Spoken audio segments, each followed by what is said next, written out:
all foods, guys, elicit a blood sugar response. I wanted to kind of destroy that myth right away.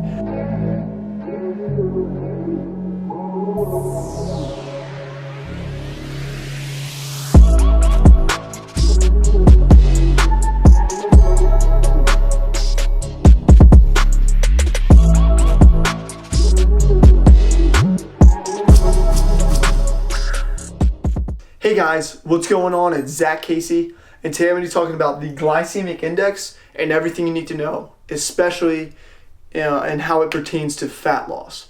Okay, so glycemic index is the measure of a food's given effect on blood sugar. All right, so if you don't know, when you eat food, your body turns that food into energy. All right, it turns it into glucose for energy to be used by our muscles, our brain, and our organs.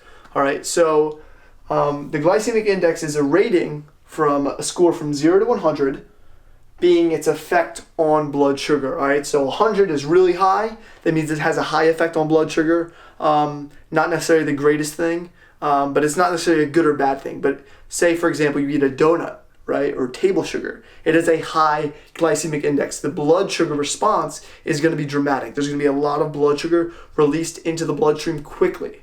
Versus take something like broccoli or a vegetable with a lot of fiber, and when you eat it, the blood sugar effect isn't great. There's not a lot of sugar content in the food, and it's not going to be converted into energy as rapidly. So what to know?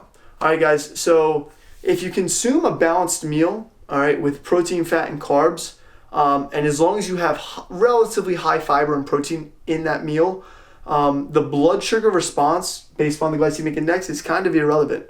All right, your GI in that case is going to be absolutely irrelevant. It's not going to tell you anything. It's not important at all. For meals where you're only eating carbohydrates, that's when the glycemic index is an important indicator of the type of meal that you're about to eat. For example, a donut is going to have a higher glycemic index than a sweet potato or nuts or, say, a vegetable. All right. So if you're eating meals that aren't well-rounded, right, there's not protein, fat, and carbs, and there's not a good amount of protein and fiber, that's when you want to be conscious about the glycemic index. Because what we hear a lot is people eat foods with high glycemic index, and they're not eating a balanced meal, all right, and they don't necessarily need that demand for that food, and they might have a blood sugar crash, right, and get really super tired and have to take a nap and feel sluggish, all right. But if you're eating a balanced meal, which I usually recommend, you're not even going to have to look at this GI. Next thing you need to know, glycemic index isn't just the rating of one food, it's the sum of the foods that you're eating. So once again, if you're eating a full meal, you don't have to worry about what the GI is. All right, how did they figure out the GI foods? Well, if you go way back, they took a sample of a big group of people, right, and they had them fast for 12 hours, and they tested the blood sugar response to given foods, and then they gave it an actual tangible value measurement from 0 to 100. All right. What we know about glycemic index, guys, though, if you're eating foods by themselves, if you're going to eat a lower glycemic index food, what we're going to do is we're going to have an effect on leptin, the hunger hormone. You're actually going to decrease leptin if you eat lower GI foods, which is a good thing. You're going to improve leptin resistant status, so you're not going to be as hungry all the time and craving bad foods. All right.